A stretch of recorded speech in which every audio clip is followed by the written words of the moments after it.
All right, some developing news, and there's no let-up in tension at the Indo-China border. India, though, is hopeful. It says that it will be hopeful to resolve amicably the latest Chinese incursion in Ladakh. Local military commanders from India and China, in fact, are in fact also talking about China violating the Indian airspace. But however, CNN-IBN has learned that the Chinese are objecting to the infrastructure build-up in Ladakh, especially roads and bridges.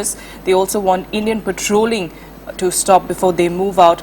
India, though, is hopeful, like I said, to resolve amicably the latest Chinese incursion in Ladakh. Also, commanders of military commanders from India and China held talks on Tuesday to diffuse the tension.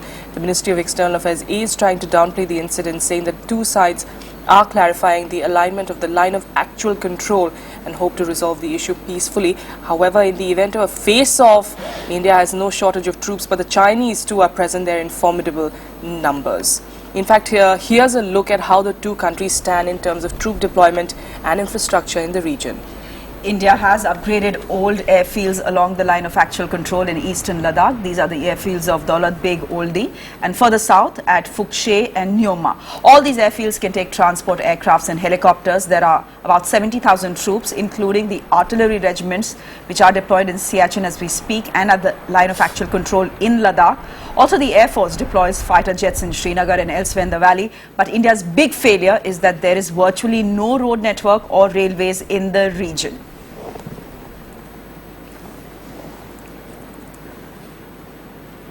All right, the foreign minister meanwhile is saying that there is no consensus on the line of actual control, which is where the standoff originated. Salman Khurshid also adding that the government will take care of national interest.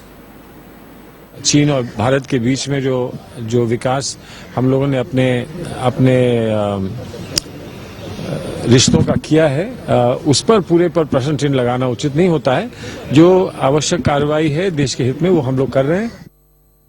And helping us understand the areas of the Chinese intrusion better is our Foreign Affairs editor, Suhasini Haider. Here, primarily in that Aksai Chin region and Ladakh and Jammu and Kashmir is where we've seen many of these incursions. Over the last few years, many incursions. Helicopters coming in.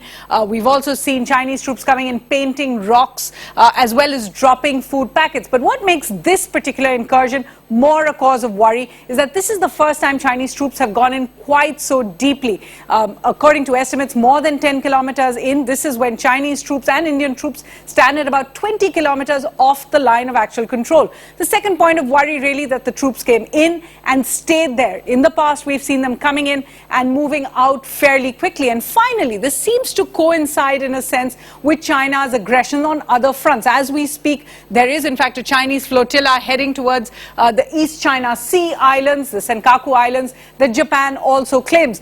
The real question is, can this standoff blow over? Remember, there have been two flag meetings between the two armies. They haven't come up with any solution just yet. We are also seeing the Foreign Secretary has spoken to the Chinese ambassador to India.